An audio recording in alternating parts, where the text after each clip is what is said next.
Olá, seja bem-vindo a mais uma aula do nosso curso de Direito Cibernético. Hoje nós veremos mais algumas matérias, mais alguns assuntos da nossa disciplina, e sendo eles propriedade intelectual, marcas e patentes. A nossa disciplina, ela sempre tem uma programação a ser cumprida. Então me acompanhe no nosso material para que eu possa te explicar. Você está vendo agora na sua tela as competências da aula de hoje, que é conhecer as formas e conceitos da propriedade intelectual no direito privado, compreender os meios de marcas e patentes à proteção da propriedade intelectual. As palavras-chave identificam a matéria e o título é Propriedade Intelectual, Marcas e Patentes. Essa é a nossa aula 3. Bom, você deve estar se perguntando, mas então, do que se trata a propriedade intelectual?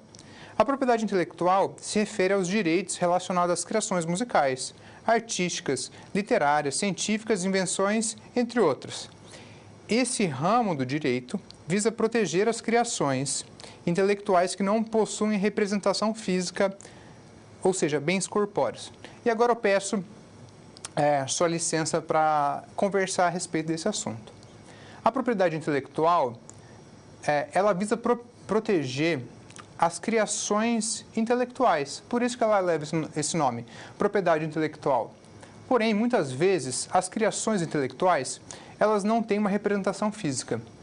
Você deve se lembrar que, muito antigamente, nós tínhamos mídias, CDs, nas quais nós comprávamos músicas para serem escutadas. Porém, essa representação física que estava no CD, na mídia, no disco de vinil, deram lugares aos arquivos digitais. E essa transição fez com que nós tivéssemos que, além da parte física, além da obra em si, que era entregue pelo CD, nós tivemos que criar meios de remunerar esses artistas que produziram as músicas que estavam anteriormente no CD. E então o direito precisou criar novas ferramentas para fazer essa mensuração, para que os artistas pudessem serem pagos pelos direitos que produziram, que estavam ali. Voltando para o nosso material, perceba que a intenção do direito é proteger as criações intelectuais. Por que é necessária essa proteção? Porque, pense comigo, se essas novas criações são dados, elas são facilmente compartilhadas. Hoje, uma foto, uma música pode ser enviado de um celular para outro em segundos. Logo, os direitos autorais também poderiam ser feitos. Essa transmissão de dados poderia violar direitos autorais. Eu poderia compartilhar músicas com vocês, imagens, fotos, filmes, que contrariariam a vontade do autor daquela mídia.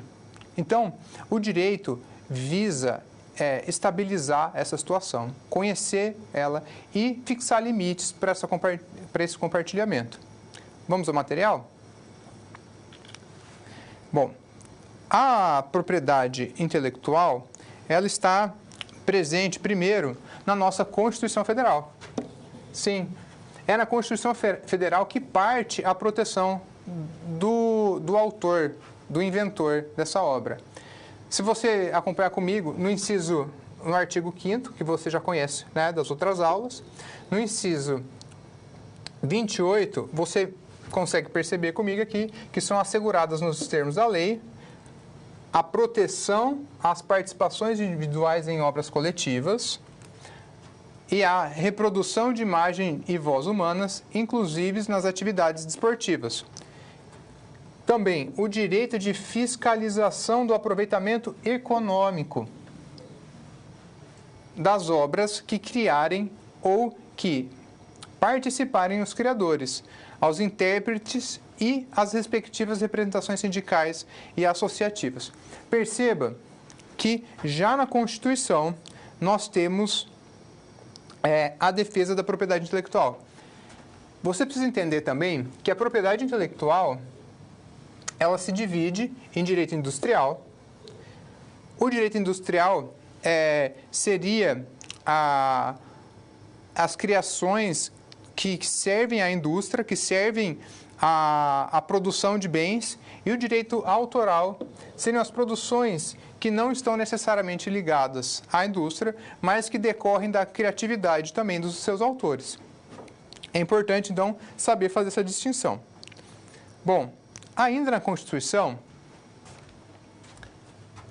ainda no artigo 5º, mas agora no inciso 29, a lei assegurará aos autores de inventos industriais, perceba aqui que eu falo de direito industrial, privilégio temporário, perceba que não é eterna, a patente não é eterna, para utilização, bem como proteção às criações industriais, à propriedade de marcas, aos nomes de empresas e a outros signos distintivos, tendo em vista o interesse social e o desenvolvimento tecnológico e econômico do país. Veja que tem muita coisa nesse nosso inciso 29.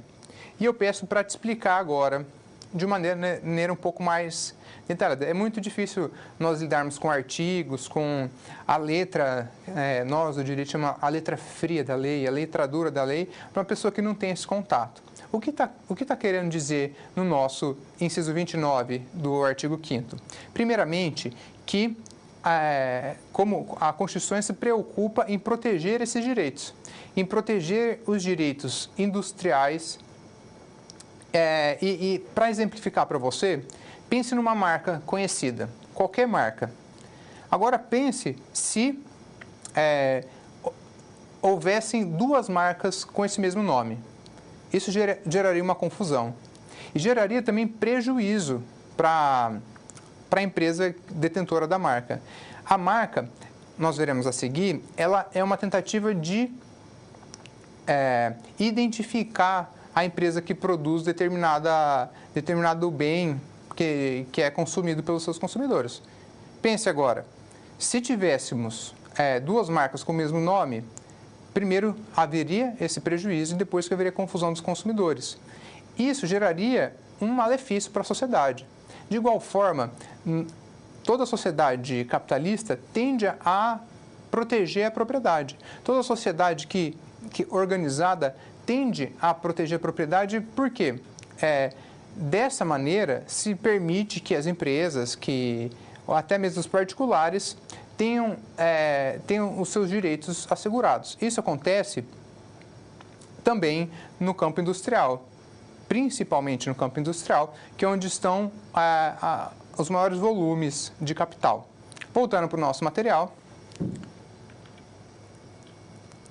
A propriedade intelectual, ela, como o próprio nome diz, ela se refere a trabalho intelectual. E ela fala de bens incorpóreos. O que quer dizer incorpóreos, professor?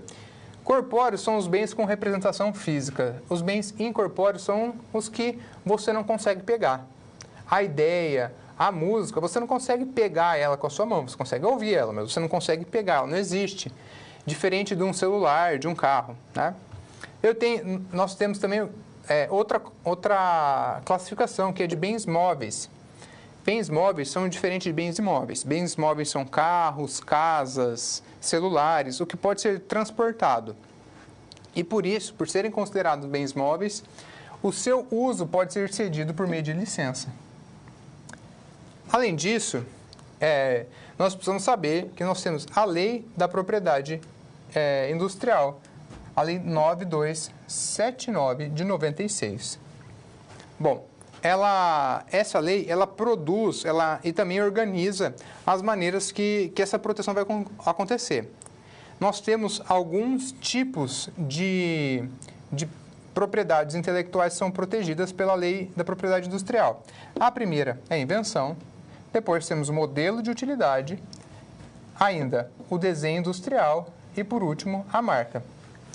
Veja que cada um desses conceitos tem uma aplicação distinta. Eu falei um pouco para vocês sobre a marca, nós vamos voltar daqui a pouco. Bom, nós temos que saber ainda que a invenção e o modelo de utilidade são protegidos por meio de patente. Já o desenho industrial e a marca é por meio de registro. Isso também vai fazer sentido daqui a pouco, quando nós nos aprofundarmos na matéria. Mas, a princípio, você precisa entender que a propriedade intelectual é decorrente de um trabalho intelectual, que ela visa com bens incorpóreos, o que dá uma dificuldade para essa proteção, bens móveis, né? A propriedade intelectual é considerada um bem móvel, e ela está protegida na lei da propriedade industrial em 4 modelos: invenção, modelo de utilidade, desenho industrial e marca. Bom, e aí estamos falando de direito cibernético. E nada mais esperado que o professor também fale dos programas de computador, os softwares. Os softwares são protegidos pela lei da propriedade industrial também. O software também é uma criação inventiva e também tem valor econômico. Por isso, né, além, claro, de ser utilizado pela indústria, por isso ele é protegido também como propriedade intelectual. Vamos ver o nosso... Bom, ele tem... Só que ele vai ter uma lei específica para sua proteção, que é a Lei 9.609 de 98. Ela, inclusive, define o que é um programa de computador, o nosso chamado software. O que é um software para a lei? É a expressão de um conjunto organizado de instruções em linguagem natural ou codificada, contida em um suporte físico de qualquer natureza, de emprego necessário em máquinas automáticas, de tratamento de informação, dispositivos, instrumentos ou equipamentos periféricos baseados em técnica digital ou análoga para fazê-los funcionar de modo e de fins determinados. Gente, voltando aqui, eu gostaria que você me acompanhasse. Todos os programas são traduzidos nesse artigo, se enquadram nesse artigo. Ah, professor, mas houve muitos programas, muitos aplicativos que são posteriores a essa lei. Sim, mas a lei é anterior para dar uma proteção posterior. Então, todo tipo de programa de computador ou de celular, né, ou de dispositivo se enquadra nessa definição e tem a proteção adequada da propriedade intelectual. Voltando ao nosso material, por quanto tempo ele pode durar? 50 anos. Tá? O programa de computador, ele tem um prazo de 50 anos de proteção do autor. Por que esse prazo é tão extenso? Porque, diferente de outros registros, né, outras defesas da propriedade intelectual, o programa de computador ele pode ser utilizado vastamente, por anos, né? E o código-fonte desse programa, ele pode ser utilizado sim, né? Ele tem que ser protegido por esse prazo que está contido na lei. E aí, o que a proteção verifica? Concede exclusividade quanto à autorização ou proibição contra o aluguel comercial. Ou seja, quem vai ter que dividir esse programa, vai ter que alugar, vai ter que conceder licença, é o próprio titular. E aí, independe de registro. Por que independe de registro?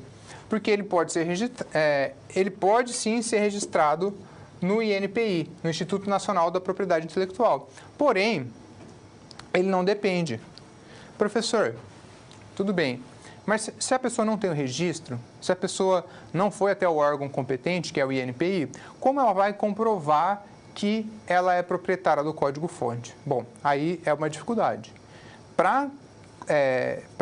Nós veremos no curso da aula que para ser autor de determinada obra ou de programa de computador, eu preciso comprovar, eu preciso demonstrar para a pessoa para a autoridade competente, que fui eu que produzi. E essa prova fica a cargo do autor. Se ele quer ter o seu direito protegido e não fez o registro, vai ser necessário a produção dessa prova e da moção, né, de uma ação judicial para que isso aconteça. Tudo bem? Voltando no material.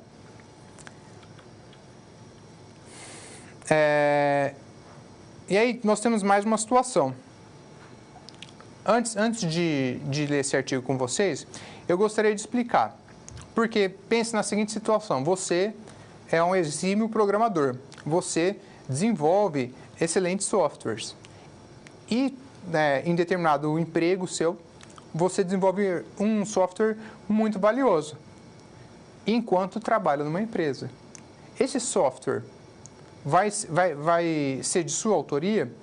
Quem vai deter o direito de conceder licença? Quem vai se apropriar desse direito à licença? Quem vai receber o benefício econômico advindo dessa licença? Você sabe responder essa questão? Vamos ler o artigo agora? Bom, o artigo 4 da Lei de Proteção ao Software diz para a gente: salvo estipulação em contrário, pertencerão exclusivamente ao empregador. Sim, quem é o empregador? A pessoa que contratou o programador, a pessoa que reuniu os recursos. E logo a gente conversa sobre isso. Vamos terminar a leitura.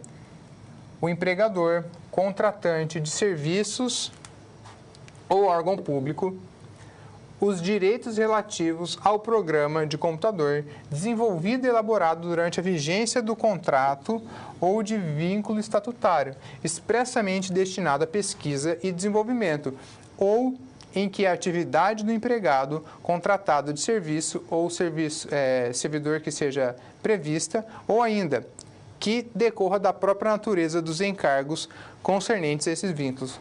Bom, eu vou explicando devagar para vocês. Primeira situação, você precisa saber, é que o empregador é a pessoa que dá o emprego, né? Empregador é quem contrata alguém. Seja, ele pode ser público, pode ser privado, ou pode ser público ou pode ser privado, né? Nós não temos uma outra alternativa. Sim, vamos supor que houve a contratação sua para desenvolver um aplicativo do governo federal. Esse aplicativo pertencerá ao governo federal. Por quê? Você foi contratado para desenvolver esse programa. Por isso que a lei de produção do software, a lei essa lei que nós estamos tratando, que trata da proteção do software, ela se preocupa em destinar ao empregador os direitos de licença. Porque senão, pense na seguinte situação: você é contratado para desenvolver o aplicativo ou o programa de computador e depois de demitido você deve continuar recebendo, mesmo a empresa empregando recursos, tempo e outras situações para que o programa fosse desenvolvido. Então, lembrando que o direito de licença, o direito de utilização e de fornecimento do programa de computador, quando houver uma relação de emprego, será do empregador, salvo se no contrato de trabalho, se no contrato para desenvolvimento desse serviço, desse programa, seja acordado de maneira diferente. Voltando para o nosso material, ainda é interessante nós entendermos que mesmo que a pessoa tenha saído do emprego, tá? Mesmo que a pessoa tenha saído, se o programa for desenvolvido durante o vínculo empregatício, tá? E se ele se utilizou dos recursos, ele ainda não vai ser o proprietário dessa licença. Quem vai ser? O proprietário vai ser a empresa. Mas, porém, quando o programa for desenvolvido pelo empregado, exclusivamente, ainda que durante o contrato de trabalho, mas com os seus recursos próprios, ou seja, sem utilizar os recursos da empresa, inclusive o know-how, ele pode, sim, ser o proprietário da licença. Mas perceba, ele tem que desenvolver sozinho ele tem que não utilizar os recursos da empresa, inclusive não pode se utilizar do know-how da empresa. Somente nessa possibilidade que ele vai ser o proprietário. Tudo bem? Seguindo o nosso material, ainda no artigo 6 da Lei de Proteção ao Software, nós temos situações que não são consideradas ofensas. Bom, aqui comigo agora. Antes de falar o que não é considerado ofensa, o que vai ser considerado ofensa? A cópia, a reprodução, a distribuição, a qualquer desvirtuamento dessa licença que foi concedida, qualquer utilização sem a autorização do proprietário desse código, do autor desse código, desse programa de computador, vai ser considerada ofensa ao direito autoral, ao direito de propriedade intelectual. Veja que, uma vez produzida o programa, mesmo sem o registro, a pessoa tem a proteção. Ou seja, esse programa não pode ser utilizado sem autorização dela. Qualquer utilização vai incorrer em violação à propriedade intelectual. Compreendido? Então, vamos ver as oportunidades em que não será considerada violação à propriedade intelectual. Bom, o artigo 6º vai nos ajudar com essa situação. Veja que ele diz aqui com a gente: não constituem ofensa aos direitos do titular de programa de computador a reprodução em só um exemplar de cópia legitimamente adquirida, desde que se destine à cópia de salvaguarda, o famoso backup, ou armazenamento eletrônico, hipótese em que o exemplar original servirá de salvaguarda. Ou seja, você tem o exemplar original e utiliza uma cópia para guardar o original. Isso se aplicava muito quando tinha o CD, né, a mídia física. Hoje a gente não tem mais isso. Outra coisa, a citação parcial do programa para fins didáticos, ou seja, no meio acadêmico, desde que identificados os programas e o titular dos direitos respectivos. Bom, veja que, nesse caso, para fins didáticos, eu ainda assim tenho que falar: olha, eu peguei esse código-fonte, eu utilizei esse código-fonte de outro programador. Eu utilizei os códigos desse programa feito por essa pessoa. Tudo bem? Bom, ainda, não vão constituir ofensa ao direito do titular de programa de computador a ocorrência de semelhança de programação, semelhança de programa a outro, preexistente quando se der por força das características funcionais de sua aplicação, da observância de preceitos normativos e técnicos ou de limitação de forma alternativa para sua expressão. E agora eu chamo você para pensar isso comigo. Bom, nós temos a programação em diversos códigos. C++, JavaScript, entre várias outras, né? Python. Esses diversos tipos de programação têm uma lógica inserida. Então, quando você desenvolve a programação, pode ser que partes desse programa, partes de programas com objetivos parecidos, vamos supor, editores de texto, tenham funções muito próprias, muito parecidas, mas não em razão da cópia. Né? Não se pode atribuir isso em razão da cópia, mas da utilização da técnica parecida, ou seja, a mesma linguagem computacional, e da finalidade daquele programa. Então, o que esse inciso mostra para a gente é que não basta que seja idêntico, ele precisa ser copiado. Tudo bem? Voltando ao nosso material. A integração de um programa mantendo suas características essenciais a um sistema aplicativo ou operacional tecnicamente indispensável às necessidades do usuário, desde que para o uso exclusivo de quem a promoveu. Tranquilo esse, não é, pessoal? Bom, e aí eu chamo a sua atenção para mais uma outra reviravolta. Nós falamos agora de propriedade industrial. Nós falamos do uso a proteção do direito da propriedade intelectual dentro do direito industrial. Ou seja, eu defendi os segredos industriais, eu defendi a indústria de uma certa maneira, mas agora eu preciso também falar de outro assunto, falar do direito autoral, relacionando o direito autoral com o direito cibernético. Você, se já acompanhou esse material, leu antecipadamente, sabe do que eu estou falando. Nós estamos falando do streaming. Hoje, praticamente não existe mais o CD. Quando o professor era mais novo, sim, eu não sou tão novo assim, eu gostava muito de música e eu sempre tinha que comprar CDs. Eu comprava CDs dos meus artistas favoritos. Meus irmãos também fizeram isso. Porém, na década passada, já não existia mais CD.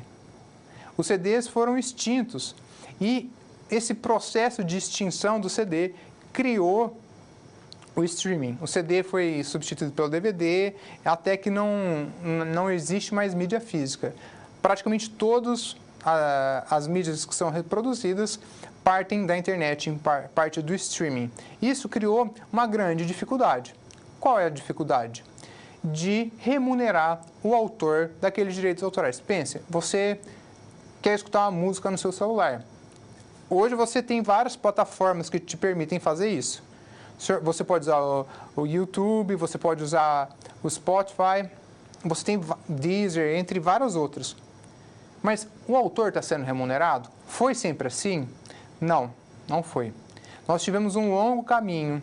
Nós passamos por vários processos evolutivos até que essa situação se estabilizasse. Isso não quer dizer que não houve conflito. Chamo vocês até o nosso material para relembrar o caso Napster. O caso Napster aconteceu na virada do século. Nesse caso, eu acho interessante descrevê-los porque ele mostra que as novidades vêm de uma maneira a não serem superadas. Quando a sociedade quer a novidade, quando a sociedade anseia, ela vai se legitimar de uma forma ou outra. O Napster era um programa de computador, se vocês não conhecem, se você conhece, peço que divida comigo essa história, mas era um programa de computador que permitia aos usuários trocarem arquivos. Isso revolucionou a indústria fonográfica, por quê? Até então, como eu disse, a pessoa tinha uma mídia, somente um CD, com as músicas de determinada artista que ela gostava. Bom, com o Napster, ela pegava essa mídia, colocava no seu computador e transferia para outros computadores. Isso parece antigo, né? Mas sim, foi isso que revolucionou. Por quê? Várias empresas que detinham os direitos autorais e os próprios artistas começaram a processar o Napster por conta dessa violação aos direitos autorais. E houve então uma chuva de processos que praticamente acabou com o aplicativo. Mas como você sabe, e como eu acabei de dizer, quando a sociedade almeja determinada solução, o problema não vai parar por aí. Vieram outros aplicativos, vieram outras situações, e no futuro o Napster acabou fazendo alianças com as pessoas que eles processaram. Esse foi o início do streaming que nós conhecemos hoje. Por quê? Porque toda a indústria fonográfica e os próprios artistas viram no que o Napster criou uma oportunidade de divulgar o seu material e de também ganhar dinheiro com isso. Voltando ao nosso material. Hoje, você muito provavelmente já se utiliza do streaming. Você já se utiliza do YouTube, do Netflix, do Spotify, do Deezer. Você, sem saber, está lidando com direitos autorais. Você, sem saber, está escutando. Mas depois dessa aula, com certeza, você vai ter outra impressão de quando você for ver um filme, quando você for escutar uma música, você vai saber que aquilo ali tem um direito autoral e, claro, você só pode assistir porque aquela plataforma é lista e ela remunerou esse artista. voltando ao nosso material, e toda essa revolução que eu descrevi para vocês, todo esse caso, ela é descrita por um filósofo. Esse filósofo chama Joseph Schumpeter. Schumpeter, ele é muito querido por quem fala de tecnologia. Por quê? Ele foi o primeiro filósofo, ou a primeira pessoa a entender as ondas da destruição criativa. Como assim? Nós criamos uma tecnologia, por exemplo, os computadores. Logo, virá uma nova onda sobre essa tecnologia que vai extinguir a anterior e criar uma nova tecnologia. Nós podemos observar isso com a criação dos computadores pessoais. Primeiramente, era muito caro ter um computador pessoal. Ele era grande, ocupava um espaço dentro de casa enorme. Eu tive um. E ele tinha uma funcionalidade muito reduzida. Os computadores foram se modernizando até que se criou os notebooks, os computadores portáteis. Logo, na sequência, os tablets. Logo, na sequência, os celulares. E é possível aplicar a teoria do Schumpeter em várias situações, em várias mudanças disruptivas na internet. O streaming, por exemplo, é uma delas. E nós precisamos observar isso porque esse padrão se repete. E agora, cada vez em ciclos mais curtos. Cada vez com menos intervalo entre uma mudança surpreendente e outra.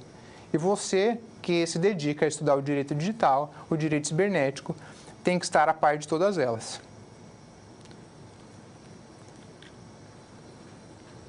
A tecnologia de streaming, para você que não sabe, permite a transmissão de áudio e vídeo através da internet sem a necessidade de se fazer o download do mesmo, dado que à medida que a informação é recebida pela máquina, o computador, tablet, smartphone, é de imediato transmitida ao utilizador, ou seja, a famosa reprodução da nuvem, né? O arquivo está na nuvem e é reproduzido no seu dispositivo. E à medida que os autores, demais titulares, conseguiram a consolidação da tutela de seus direitos, surgiu a importante questão: como exercê-los adequadamente no gigantesco e complexo terreno tecnológico da rede mundial de computadores? Pergunto a vocês. Vocês sabem, é muito difícil. Existem vários acordos internacionais, existem vários órgãos que fiscalizam a reprodução dessas imagens, ou desses vídeos, ou áudios, que tentam evitar a utilização errada desse material. Porém, ainda a pirataria é muito constante. Nós percebemos que o avanço tecnológico deu um vasto campo para a pirataria. Hoje, de certa forma, o streaming e as novas tecnologias devolveram parte desse valor econômico aos seus autores, porque é óbvio que nessas novas tecnologias o autor é remunerado. Porém, ainda assim existem vários subterfúgios, várias formas de reproduzir o direito autoral, mas de meio ilegítimo.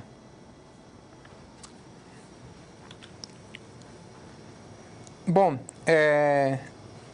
o Escritório Central de Arrecadação e Distribuição, ECAD, é o responsável aqui no Brasil por fazer esse acompanhamento. E como eu disse para vocês, o problema da proteção é internacional. Ora, se eu consigo compartilhar o meu arquivo com qualquer pessoa do mundo, eu também vou ter um problema que vai exceder as barreiras nacionais. Por isso que os países se uniram para tentar fazer convenções internacionais. A primeira delas foi a Convenção de Paris, mas ela tinha uma dificuldade. ela tinha a dificuldade da territorialidade. Por quê? Porque ela só valia nos países signatários. Porém, felizmente, a Convenção de Paris ela foi atualizada. E o Brasil, hoje, inclusive, é signatário da Convenção da União de Paris para a proteção da propriedade industrial e de suas posteriores revisões, tendo sido a última de Estocolmo, que aconteceu em 1967 e foi promulgada por um decreto aqui no Brasil em 1975. Apenas para o seu conhecimento, a Convenção de Paris foi atualizada várias vezes, posteriormente em Bruxelas, em Washington, em Haia, em Londres, Lisboa e, por último, em Estocolmo. Essas atualizações, obviamente, tentam retomar o controle da proteção da propriedade industrial. Porém, é importante lembrar que sempre surgem novas tecnologias, sempre surgem novos desafios para a proteção dos direitos autorais. Bom, agora, o professor falou para vocês de marcas e patentes. Agora, nós vamos conversar mais um pouquinho aqui.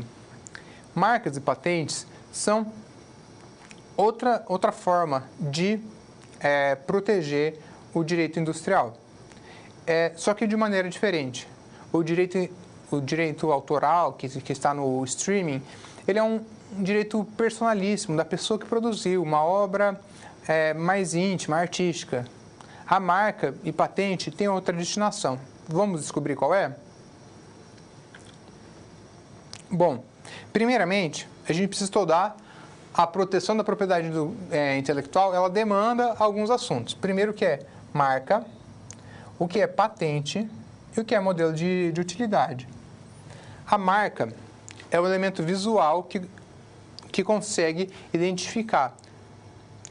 A patente é a proteção arquivada dentro do registro. E o modelo de utilidade é o melhoramento aplicado a uma patente já existente. Nós vamos ver isso tudo juntos. Bom,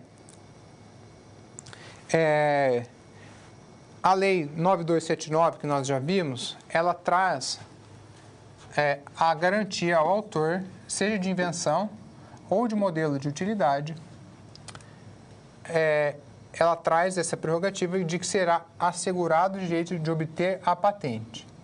Então, a patente é o instrumento de proteção da invenção e do modelo de utilidade. E, ao registrar, ao obter a patente, é garantida a propriedade nas condições estabelecidas nesta lei. Esta lei, a lei da propriedade industrial. Bom, se nós estamos falando de patente, nós estamos falando, a patente é o que confere proteção. Isso era para ser um cadeado. A patente é o que confere proteção, mas ela concede proteção a quem? Às invenções e aos modelos de utilidade. A invenção, ela é inédita, e o modelo de utilidade é um melhoramento de uma invenção já existente. A gente vai ver isso com mais calma agora. A invenção, ela é patenteável, é aquela que atende aos requisitos de novidade, atividade inventiva e aplicação industrial. Bom, novidade. Novidade significa que não há nada parecido com ela no mercado. A atividade inventiva é a utilização da técnica para uma nova tecnologia. E, por fim, a aplicação industrial. Bom, perceba que nós sempre tivemos, anteriormente, luzes incandescentes, que utilizavam um filamento para emitir luz. Posteriormente, criou-se as luzes fluorescentes. Quando foi criada a luz fluorescente, que tem um pequeno reator e emite luz por uma outra forma, ela foi considerada uma novidade. Imagine eu, hoje, querendo registrar uma patente de uma luz incandescente. Perigoso o pessoal dar risada do professor. Por quê? Porque não é mais novidade. Eu não posso registrar nada que não seja novidade. Mas, por exemplo, a pessoa que inventou a luz fluorescente ou a luz de LED, que é a mais moderna, ela criou uma novidade que tinha aplicação industrial. Por isso, ela obteve aquela patente. Bom, professor, e o modelo de utilidade? O modelo de utilidade não é novidade, né? Ele não é novidade, ou ao menos ele não é uma novidade, uma criação nova. É patenteado, vamos ver o conceito de modelo de utilidade para nos ajudar. É patenteável objeto de uso prático ou parte suscetível de aplicação industrial. Veja, objeto de uso prático ou parte deste suscetível à aplicação industrial. Veja que, neste caso, eu posso melhorar parte. Eu ainda estou produzindo lâmpadas incandescentes, ou seja, aquela que usa o filamento para produzir luz. Eu ainda estou produzindo lâmpadas incandescentes, porém,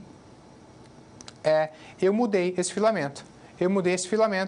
E adicionei um novo material que vai transmitir luz de maneira mais adequada. Bom, ao mudar esse material, eu tenho um objeto de uso prático ou parte suscetível de aplicação industrial, ou seja, eu melhorei algo que já existia. Bom, e aí, ao melhorar, ele vai apresentar nova forma ou disposição. E esse melhoramento é um ato inventivo que vai resultar numa melhoria funcional, ou seja, a lâmpada vai iluminar mais no seu uso ou em sua fabricação. Professor, na fabricação também? Sim, na fabricação. O melhoramento não precisa estar acoplado à novidade, ou seja, eu não preciso que o melhoramento, né, o modelo de utilidade, crie uma nova especificação do produto. Ele pode ser também na maneira de se produzir aquele produto. Bom,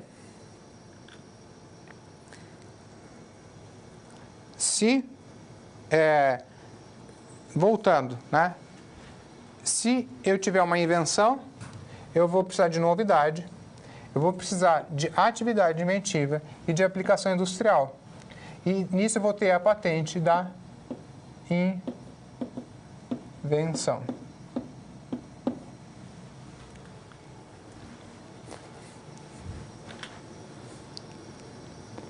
Bom, o que é novidade, então? A novidade, como eu disse para vocês, é uma inovação. Não pode ser algo conhecido, não pode ser uma tecnologia já conhecida. Não adianta eu querer falar que eu sou o inventor da roda. A roda já foi inventada há muito tempo. A atividade inventiva, ela precisa envolver a técnica. Não basta a ideia em si, mas a maneira de sua execução, a técnica necessária para a execução. Quer saber de uma recente? O algoritmo do Uber. Pense comigo aqui.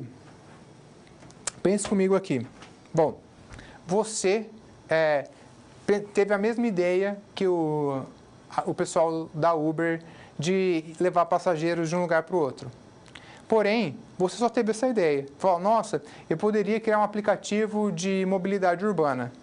Se você não vai atrás de descobrir como se operacionaliza isso, de buscar dar vazão para essa ideia, você não vai ter essa patente, você não vai conseguir. Não basta, você não chega no INPI e registra só essa ideia.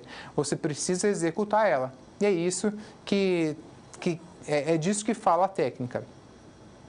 Bom, além de tudo, precisa ter aplicação industrial.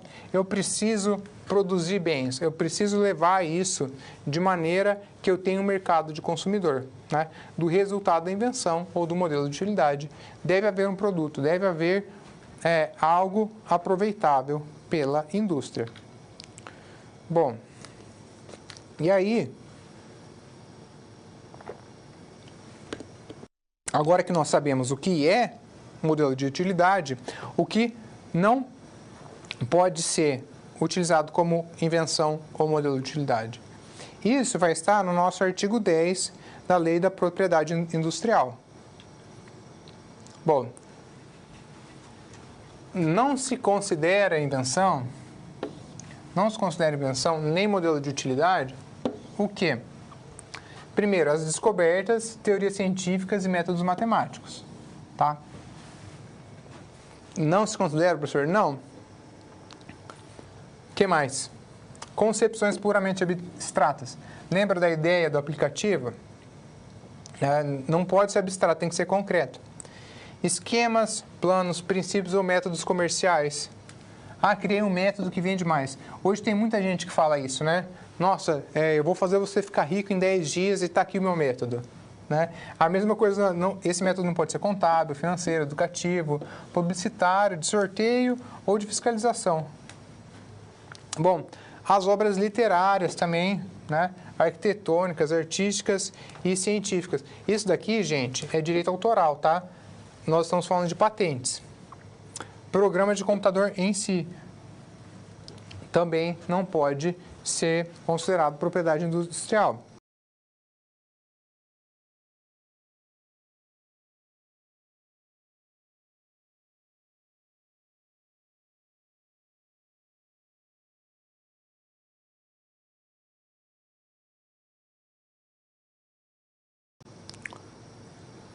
Ainda não são patenteáveis o que for contrário à moral, aos bons costumes e à segurança.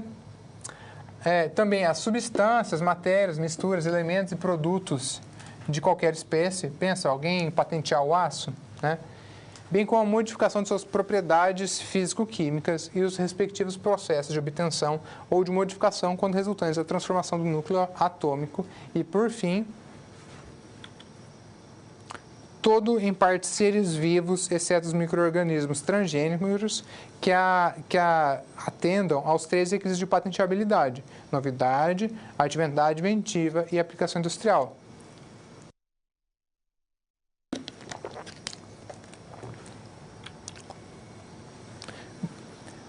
Então, falta saber como é feito o registro da patente. Professor, eu tenho a minha inovação, eu tenho a minha ideia, eu tenho técnica, eu tenho todos os requisitos, eu tenho inovação, eu tenho atividade inventiva e eu tenho aplicação na indústria.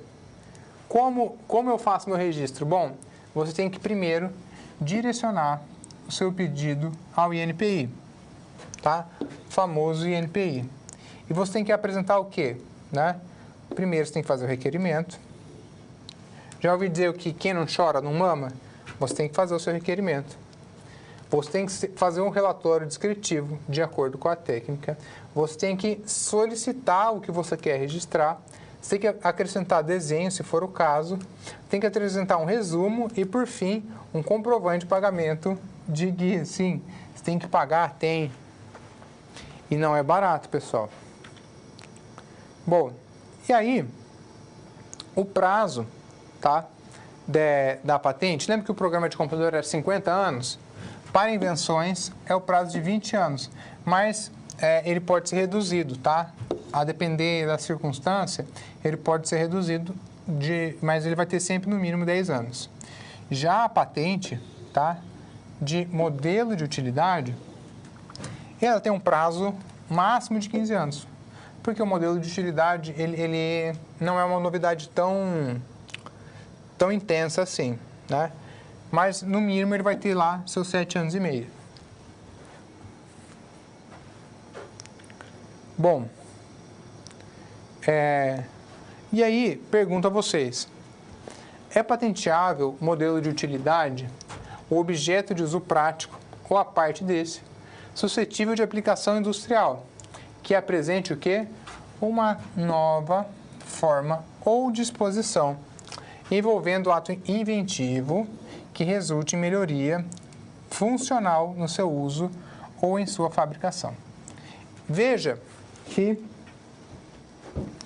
conforme o professor mencionou em outro momento, o modelo de utilidade, ele precisa melhorar algo que já existe, seja o processo de fabricação, seja o produto em si, né? No meu exemplo, eu falei do filamento, uma nova liga metálica, um novo tipo de tecnologia que pudesse melhorar a lâmpada incandescente.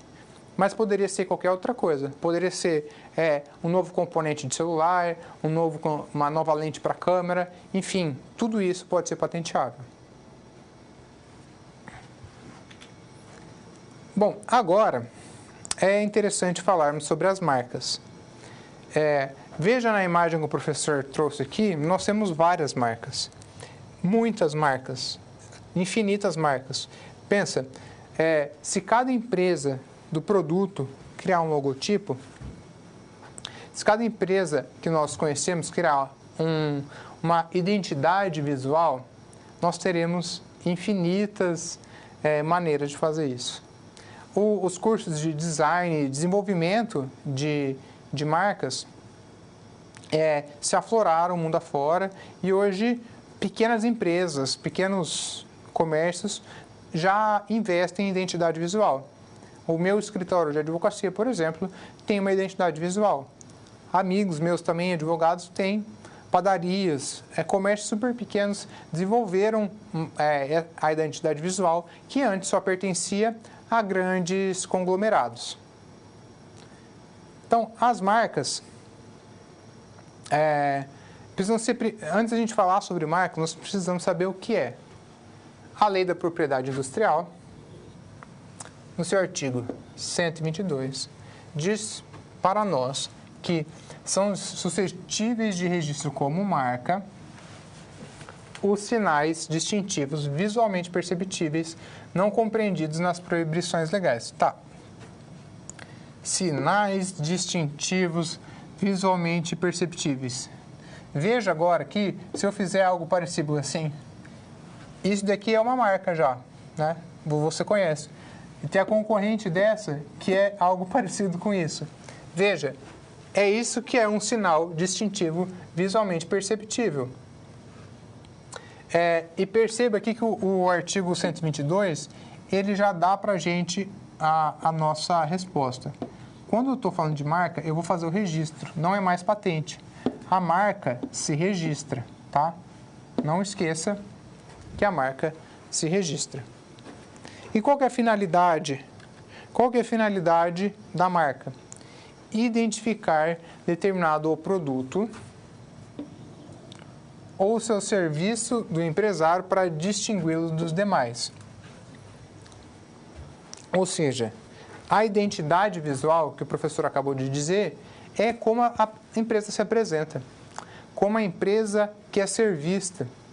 Por isso, a marca, ela tende a justamente separar aquela empresa das demais, identificar ela, para que o seu consumidor, ao ver aquele símbolo, a reconheça.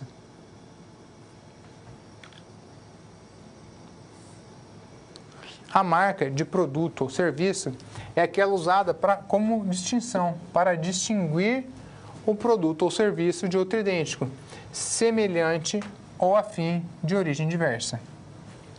A marca de certificação é aquela usada para atestar a conformidade de um produto ou serviço com determinadas normas específicas.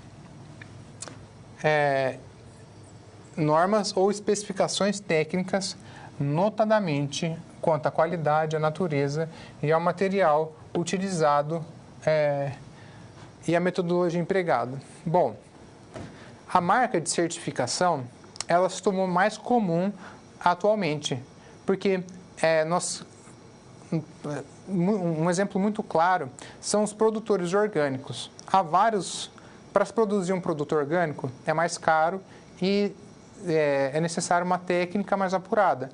Por quê? Porque os defensivos agrícolas são utilizados na produção comum, eles trazem malefícios para a saúde, mas ao mesmo tempo eles combatem pragas e deixam aquele produto sadio e próprio. Se não houvessem os defensivos agrícolas, nós provavelmente teríamos dificuldade para alimentar toda a população. Porém, criou-se um mercado que é interessado nesses produtos orgânicos. E então, para atender esses consumidores e conseguir identificar esse produto, criaram-se algumas certificações de produto orgânico. Esse, então, é um exemplo de marca de certificação. Já a marca coletiva é aquela utilizada para identificar produtos ou serviços provindos de membros de uma determinada entidade. Isso também é comum com as academias que seguem algum método. O que me surge, quando eu falo desse assunto, o que me surge é as academias, os institutos de yoga que têm uma marca própria ou que seguem um método próprio. Bom, e a marca de alto renome? A marca de alto renome, como nós sabemos, é que a sua proteção não está restrita ao ramo de atividade originalmente concedida. Por exemplo, a própria Coca-Cola e o Bombril. Bom, veja comigo. No caso da Coca-Cola, nós temos marcas de roupa, nós temos diversas outras aplicações que não só no refrigerante que é consumido. Por isso, nós podemos chamar a Coca-Cola de uma marca de renome. Por quê? Porque a marca extravasa, ela é tão conhecida de renome que ela extravasa o refrigerante, que era onde a marca se iniciou, ou que é o fim princípio da marca. A marca notariamente reconhecida é aquela que está protegida independentemente de registro no Brasil. Porém, ela não depende de registro, mas ela está restrita ao ramo de atuação da empresa. Bom, e o domínio?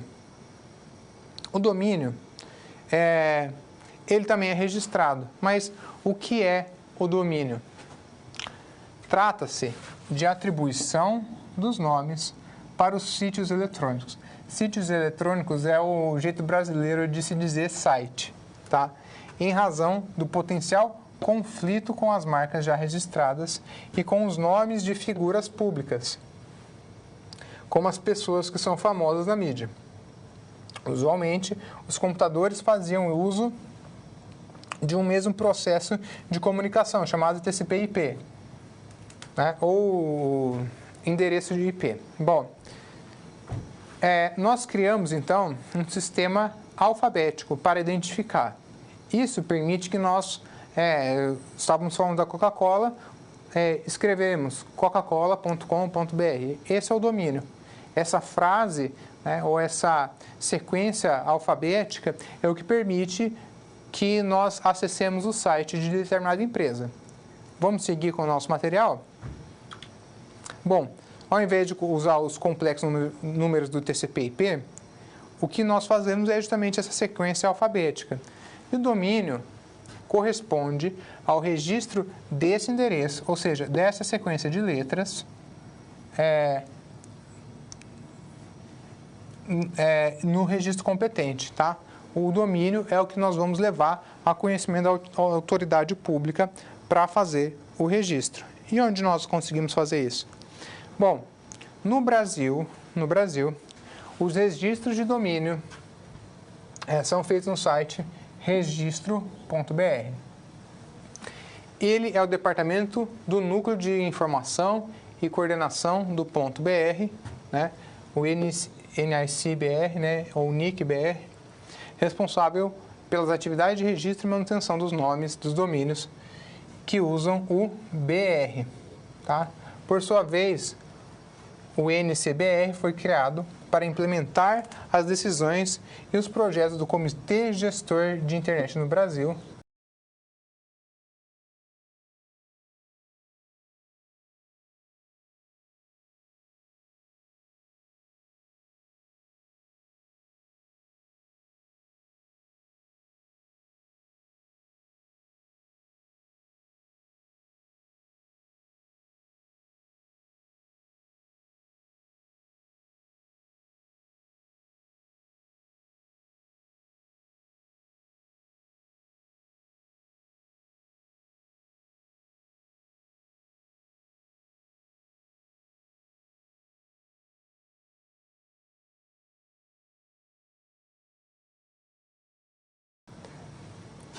que é o responsável por coordenar e integrar as iniciativas e os serviços da internet no país.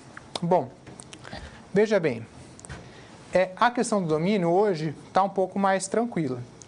Mas pense você teve aula comigo aqui e pensou, nossa, eu vou registrar o nome desse professor para quando ele quiser ter um site, né, ele é advogado, ele vai querer ter um site com o nome dele, eu possa cobrar um valor dele para que ele possa usar o meu domínio. Isso, houveram infindáveis brigas, em alguns momentos era o nome da pessoa e esse nome estava registrado e os entendimentos se desenvolveram e foi possível registrar, e também essas brigas, esses conflitos permitiram para que nós aprimorássemos o serviço de registro. Hoje, essa situação está mais tranquila, né? Hoje ela está mais solidificada e nós não temos tantos problemas assim, né, como havia anteriormente.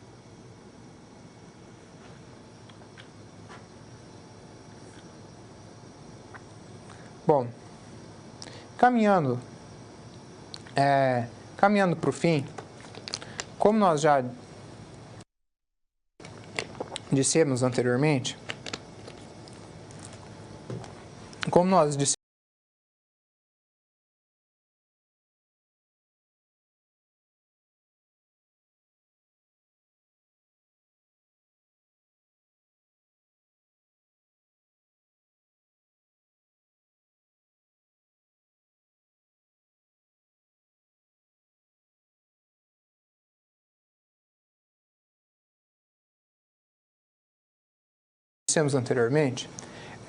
o direito autoral ele se modificou substancialmente com a chegada da internet. O direito autoral ele teve que se reinventar com a chegada da internet. Com certeza, o impacto da internet no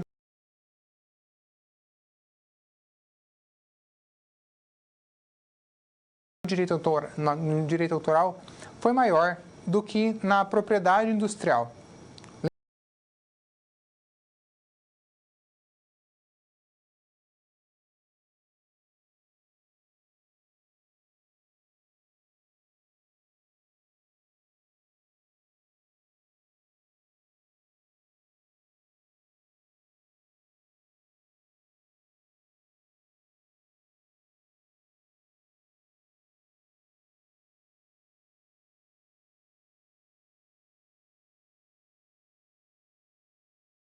Lembra que nós separamos as duas, né? Propriedade industrial é o que é registrado pela lei de propriedade industrial e do direito autoral nós temos uma lei específica para lidar com o direito autoral. São tipos de propriedade intelectual diferentes, nós vimos no começo da aula. O direito autoral, ele é o que mais sofre com a pirataria. Essa imagem que você vê aí é porque com certeza você teve contato com alguma situação mesmo sem saber de pirataria. O direito autoral na era digital sofre grandes desafios, por quê? Porque a pirataria é constante, porque na era digital nós encontramos novas tecnologias e você já sabe que novas tecnologias também abrem espaço para novos crimes, novos desvirtuamentos. Bom, como nós vimos, né, o direito autoral consiste em um instituto originado da propriedade intelectual. Tá? É uma das partes da propriedade intelectual. Nós temos a propriedade industrial e o direito autoral, que tem por finalidade amparar o autor em uma determinada criação, assim como no conjunto de direitos que advém desta, e que tem como objetivo de protegê-los. Bom, o direito de autor é o direito que o criador da obra intelectual tem de gozar dos produtos resultantes de sua reprodução, da execução ou da representação de suas criações. Quando falamos em direito de autor, nós estamos referindo às leis que têm por objeto garantir ao autor um reconhecimento moral, e a participação financeira. Bom, veja comigo. Professor, reconhecimento moral? Sim, reconhecimento moral também. Por quê? Porque não basta para o autor receber a questão financeira. Ele precisa também ter o reconhecimento moral por ser autor daquela obra. Perceba, nós temos inúmeros artistas na história de nossa sociedade e reconhecemos pelo nome.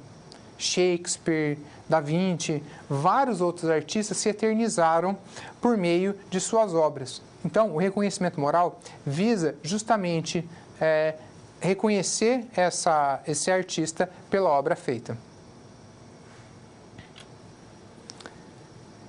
O direito autoral, então, é o ramo do direito privado que regula as relações jurídicas advindas da criação e da utilização econômica de obras intelectuais, estéticas, compreendidas na literatura, nas artes e nas ciências.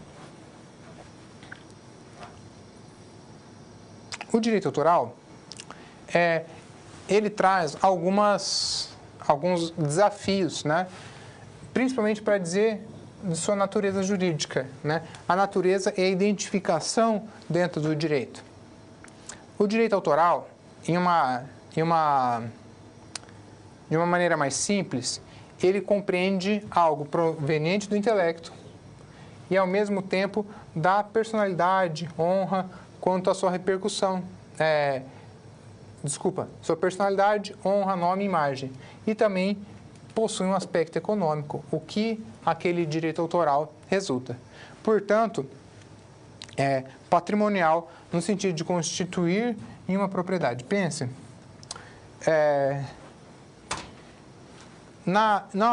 a gente presenciou várias situações em que houveram brigas pelos direitos autorais, né? Tenho algumas situações na minha memória, como o caso do Kurt Cobain, que tem uma briga da viúva, e do David Grohl, que era o baterista na época. Os familiares de Michael Jackson brigam pelos seus direitos autorais também, e esses direitos autorais podem resultar em cifras milionárias. Bom, a obra protegida, né, a obra que se protege do direito autoral,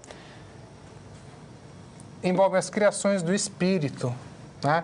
As criações do intelecto, da genialidade do artista. E elas são expressas por qualquer meio e fixadas em qualquer suporte, seja tangível ou intangível, seja ele conhecido ou ainda sequer inventado. Se eu comprovar a inventividade, eu posso registrá-lo. O nosso artigo 7º da Lei do Direito Autoral, que é a Lei 9.610, nos ajuda a entender quais são as obras protegidas. Primeiramente, os textos de obras literárias, artísticas ou científicas, as conferências, locuções, sermões e outras obras de mesma natureza, as obras dramáticas, né, e dramático-musicais, as obras coreográficas, pantonímicas, cuja execução cênica se fixa por escrito ou por outra qualquer forma, as composições musicais, tenhando ou não letra. Eu gosto muito de música instrumental, e elas têm que ser protegidas com certeza.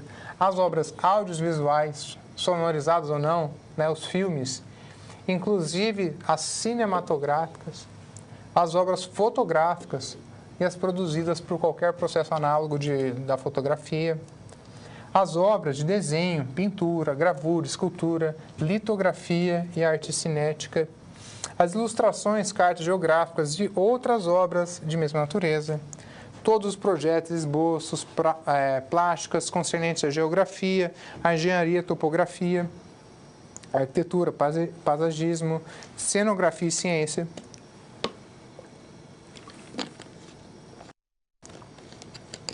Perceba que o rol é muito extenso. Temos mais algumas, né? As adaptações, traduções e outras transformações de obras originais, apresentadas como criação intelectual nova.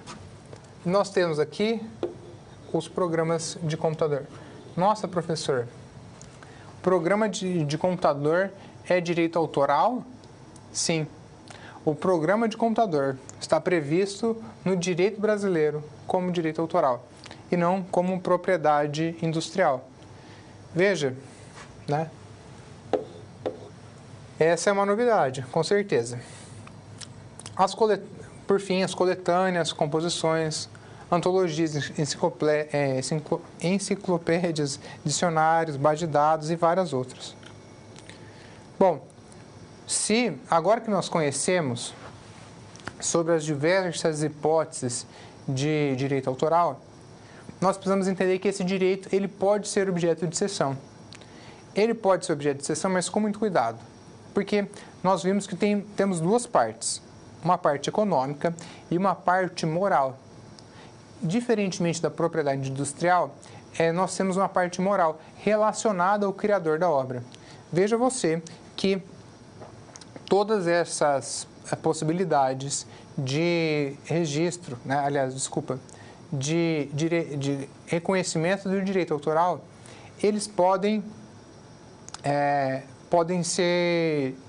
devem respeitar, na verdade, a parte moral do criador. Vamos ver no nosso material? Nós podemos executar a transferência desse direito, mesmo contendo essa parte moral, e o autor de obra pode transferir seus direitos a terceiro, ou seja, eu posso transferir o meu direito para terceiro. Para tanto, é necessário que seguir o artigo 49 e seguintes da lei, destacando-se. Bom, eu posso fazer a cessão total, exceto os direitos morais. Lembra que eu falei? Essa parte é muito complicada. Eu posso fazer cessão, mas eu não posso fazer cessão de direito moral. Isso é intransmissível. A cessão deve ser por escrita ou meio idôneo. Não havendo prazo, ela será no máximo de 5 anos. E a interpretação sempre vai ser restritiva. Bom, nós temos dois tipos de interpretação no direito. A interpretação restritiva, que é a que você viu ali, e a interpretação ampla, abrangente. No caso dos direitos autorais, a interpretação do contrato, no caso de dúvida, será sempre na hipótese restritiva, ou seja, que restringe os direitos que estão sendo transmitidos. Finalmente, chegamos na parte de crimes. Bom, a violação de direitos autorais é crime. Sim, é crime. Está previsto no Código Penal Brasileiro, no artigo 184, no título 3 dos crimes contra a propriedade imaterial.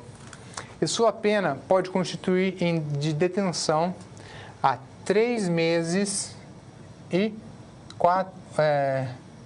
de 3 meses a 4 anos e multa. A pena mínima é de 3 meses e a pena máxima é de 4 anos e multa. Bom, professor, quer dizer então que se eu reproduzir o conteúdo de algum direito autoral sem a autorização do autor ou desrespeitando os direitos autorais, estou cometendo um crime? Sim. Isso acontece nas diversas formas de pirataria. Um CD falsificado, um DVD falsificado, um download de uma plataforma que não remunera esse autor.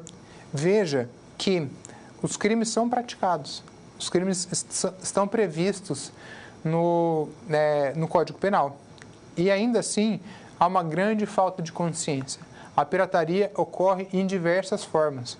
E não é só no plano artístico, mas também de produtos e outras situações. O que nós precisamos desenvolver a consciência é que o direito do autor deve ser respeitado, seja pelo seu aspecto moral, seja pelo seu aspecto econômico. No direito cibernético, ou direito digital, chame como quiser, nós devemos ter uma preocupação um pouco além disso que já foi dito. Porque a velocidade da internet, o volume de informações, que você já viu nas outras aulas, permite que esse dano ao patrimônio do autor, seja moral, seja econômico, tome proporções inimagináveis. Perceba que um arquivo disponibilizado na internet pode chegar a diversas outras pessoas no mundo inteiro. O streaming, o Spotify, o Netflix e outras formas de reprodução de arquivos de mídia em nuvem gerou uma importante solução. Por quê? Ao mesmo tempo que é relativamente barato, né, ofereceu aos consumidores, aos potenciais consumidores dessas obras artísticas, uma alternativa barata e, ao mesmo tempo, uma possibilidade de remunerar o autor, o produtor dessa obra adequadamente. A tecnologia, ela cria, como nós já observamos nas outras aulas, ela cria campos para que a pessoa cometa fraudes, né, cometa crimes. Porém, a própria tecnologia cria alternativas, como no caso do streaming, para esses problemas que estamos conhecendo. Voltando ao nosso material, se observarmos, existem ainda especificidades que o professor não disse. Se a reprodução desse direito autoral envolver lucro, a pena mínima é aumentada, né? Nós subimos para 4 anos. E ainda, ela pode ocasionar o quê? A suspensão ou a interrupção do meio em que o conteúdo for exibido. Hoje, a pirataria é combatida em vários níveis. Recentemente, alguns sites, houve uma operação da Polícia Federal que derrubou vários sites em que os usuários compartilhavam arquivos sem a devida remuneração dos direitos autorais, como no caso do Napster anteriormente. Os famosos torrent forneciam uma possibilidade de compartilhamento de arquivos que não respeitavam os direitos autorais. A Polícia Federal, então, acessou esses arquivos, descobriu quem eram os proprietários, os articuladores desse movimento, puniu os responsáveis e interrompeu a transmissão desses dados, como o Código Penal fala para nós. Pessoal, encaminhamos para o fim da nossa aula. Espero que a aula tenha sido esclarecedora para você do direito autoral, da propriedade industrial, ou seja, da propriedade intelectual como um todo, e que você agora, munido dessa aula, se encha de vontade de continuar estudando no seu material didático e comungue do interesse de seu professor para essa matéria. Muito feliz de estar aqui, de ser o seu professor e da oportunidade que você me dá de tentar ensinar você. Agradeço seu tempo, sua atenção e até a próxima aula.